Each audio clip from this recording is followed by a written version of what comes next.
Hello po sa inyong lahat dyan po sa lokal ng Bunlo, Bukawi.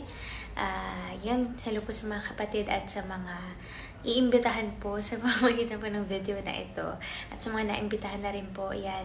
Sana po ay makapakinig po kayo sa Mass Indoctrination po. At sana po ay makapagpatuloy po kayo sa pakikinig matapos nyo po. Ilang araw lang naman po yung ilalaan po natin at saglit na oras lang din naman po. Wala naman pong pilitan na kayo po ay umanib sa amin. Gusto lang po namin na mapakinggan niyo po yung aral at kayo na po ang bahala mag-decide kung ano po yung gusto niyo pong gawin na decision after po ng inyong pakikinig po. This is just a formal invite po para po makapunta po kayo sa mga lokal po. Ayan. Masarap po sa puso na maunawaan yung aral.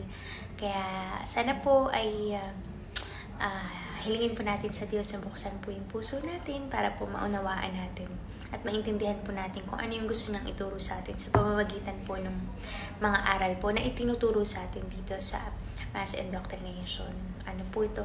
Mga basic po na guidelines sa pagsunod po ng utos niya. Kaya yun po, sana po ay samahan po kayo ng Diyos. Yan, maraming salamat po sa Diyos.